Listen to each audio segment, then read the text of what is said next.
आकाशवाणी भोपाल से प्रस्तुत हैं प्रादेशिक समाचार।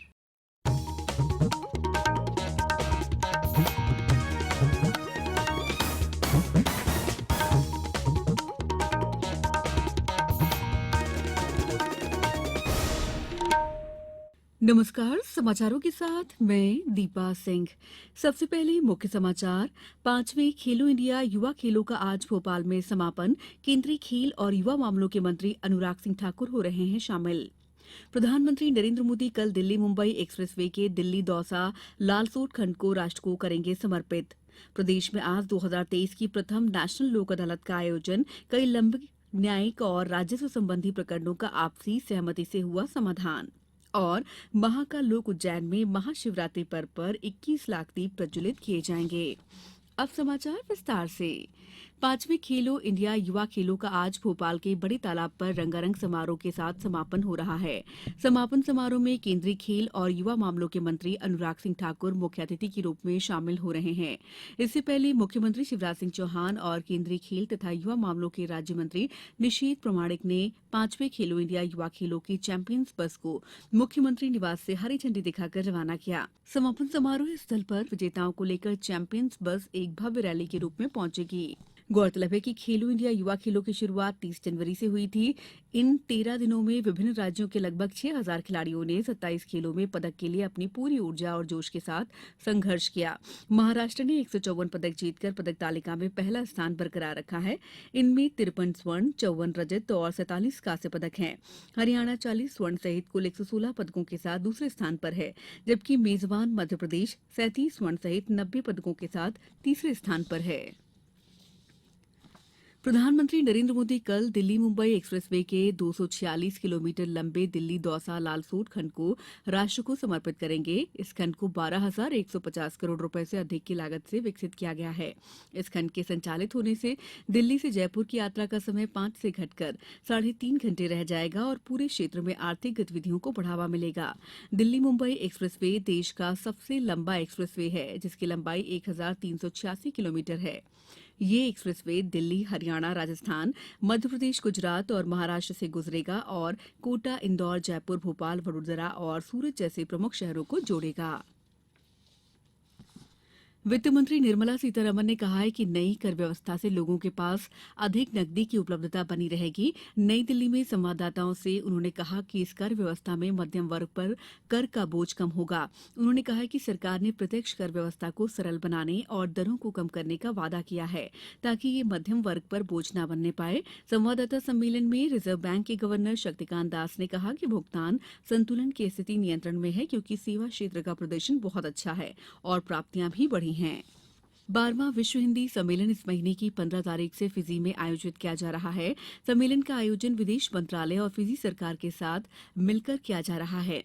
विदेश मंत्रालय में पूर्वी मामलों के सचिव सौरभ कुमार ने कहा है कि सम्मेलन का मुख्य विषय है पारंपरिक ज्ञान से कृत्रिम मेधा तक। उन्होंने बताया कि सम्मेलन का उद्घाटन फिजी के प्रधानमंत्री सिटिवेनी राबुका और विदेश मंत्री एस जयशंकर द्वारा किया जाएगा। विदेश सचिव ने कहा है कि मुख्य विषय पर पूर्ण सत्र के अतिरिक्त 10 समानांतर सत्रों का आयोजन भी होगा। श्री सौरभ कुमार ने कहा कि विश्व हिंदी सम्मेलन में 50 देशों के प्रतिनिधियों के उपस्थित होने की संभावना है। समाचारों में वक्त है ब्रेक का। ये समाचार आप आकाशवाणी भोपाल से सुन रहे हैं। हमारे समाचारों को अब आप कभी भी और कहीं भी अपनी सुविधा के अनुसार सुन सकते हैं। ये समाचार बुलेटिन YouTube, ट्विटर और फेसबुक पर AIR न्यूज भोपाल पेज पर भी सुने जा सकते हैं। इसके अलावा आप हमारी वेबसाइट newsonair.nic.in पर अथवा AIR न्यूज ऐप पर भी समाचार सुन सकते हैं। ब्रेक के बाद समाचारों में आपका एक बार फिर स्वागत है। प्रदेश में आज 2023 की प्रथम नेशनल लोक अदालत का आयोजन किया गया। इन लोक अदालतों में लंबित न्यायिक और राजस्व संबंधी प्रकरणों का समाधान आपसी सहमति से किया गया। खंडवा जिले में आयोजित लोक अदालत में 17 न्यायिक खंडपीठों द्वारा न्यायालयों में लंबित प्रकरणों का राजीनामा के आधार पर निराकरण किया गया। गुना जिले में 28 खंडपीठों के समक्ष आपसी सहमति के आधार पर राजीनामा योग्य प्रकरणों का निराकरण किया गया। वहीं झाबुआ में कुल 15 खंडपीठों का गठन किया गया था। जबलपुर, नर्मदापुरम, शिवपुरी, रतलाम, धार, सीहोर, कटनी, बालाघाट, छिंदवाड़ा सहित कई जिलों में लोक अदालतों के आयोजन किए गए। मुख्यमंत्री शिवराज सिंह चौहान ने कहा है कि उज्जैन में 18 फरवरी को महाशिवरात्रि का पर्व दिवाली की तरह मनाया जाएगा। महाशिवरात्रि पर 21 लाख दीप प्रज्वलित कर महाकाल के प्रति अपनी प्रतिबद्धता प्रकट की जाएगी। आज मुख्यमंत्री श्री चौहान दीप प्रज्वलन के महाअभियान की तैयारियों की वर्चुअली समीक्षा कर रहे थे। महाशिवरात्रि दीपोत्सव को शिव ज्योति अपर्णम 2023 का नाम दिया गया है। गौरतलब है कि इससे पहले उज्जैन में वर्ष 2022 में महाशिवरात्रि पर 11,71,078 दिए प्रज्वलित करने का विश्व रिकॉर्ड बनाया गया था। ये संपूर्ण आयोजन जीरो वेस्ट के सिद्धांत पर होगा। मुख्यमंत्री शिवराज सिंह चौहान ने कहा है कि निर्माण कार्यों को समय सीमा में पूरा करें, साथ ही निर्माण कार्यों में गुणवत्ता का विशेष ध्यान रखा जाए। मुख्यमंत्री श्री चौहान आज अपने निवास स्थित समत्व भवन में प्रज्वलन बुधनी अभियान की समीक्षा कर रहे थे। इस दौरान उन्होंने निर्माण कार्यों, जन कल्याणकारी योजनाओं के क्रियान्वयन, शालाओं, छात्रावासों, आंगनबाड़ियों के संचालन संबंधी जानकारी हासिल की। इस मौके पर श्री चौहान ने बुधनी क्षेत्र में पर्यटन गतिविधियों को प्रोत्साहित करने के निर्देश भी दिए। केंद्रीय आयुष मंत्री सर्बानंद सोनोवाल ने कहा है कि पारंपरिक यूनानी चिकित्सा पद्धति से दुनिया भर में लोगों का भला होगा। आज नई दिल्ली में विज्ञान भवन में यूनानी दिवस पर आयोजित अंतर्राष्ट्रीय सम्मेलन में उन्होंने कहा कि प्रधानमंत्री नरेंद्र मोदी के दूरदर्शी नेतृत्व के कारण आयुष विश्व स्तर पर अपनी उपस्थिति दर्ज कराने में सफल रहा है। श्री मोदी ने कहा है कि आयुष के क्षेत्र में अनुसंधान और विकास के लिए केंद्रीय बजट में 2013-14 के मुकाबले 6 गुना अधिक आवंटन किया गया है। 2 दिन के इस सम्मेलन में स्वास्थ्य संबंधी उभरती चुनौतियों से मुकाबला करने में पारंपरिक औषधियों की भूमिका पर चर्चा होगी। आज पंडित दीनदयाल उपाध्याय की पुण्यतिथि है। इस अवसर पर प्रदेश में कई कार्यक्रमों के आयोजन किए गए। मुख्यमंत्री शिवराज सिंह चौहान ने लालघाट स्थित उनकी प्रतिमा पर माल्यार्पण कर पुष्पांजलि अर्पित की। इस अवसर पर उन्होंने कहा कि पंडित दीनदयाल उपाध्याय के एकात्म मानववाद और अंत्योदय के सिद्धांतों को व्यवहारिक रूप देने के उद्देश्य से ही प्रधानमंत्री नरेंद्र मोदी के नेतृत्व में जन कल्याणकारी योजनाओं का क्रियान्वयन जारी है। सबका साथ, सबका विकास और सबका विश्वास की प्रेरणा के साथ रोटी, कपड़ा, मकान, रोजगार और पढ़ाई के इंतजाम के लिए केंद्र और राज्य सरकार निरंतर सक्रिय है।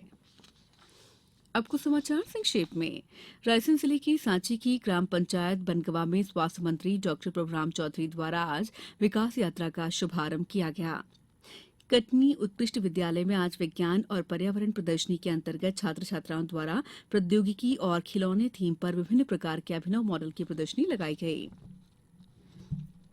नीमच जिले के जावर क्षेत्र में एमएसएमई मंत्री ओम प्रकाश सकलेचा ने विकास यात्रा कार्यक्रम में कहा कि क्षेत्र के सभी गांवों में जल्द ही शुद्ध जल प्रदाय किया जाएगा।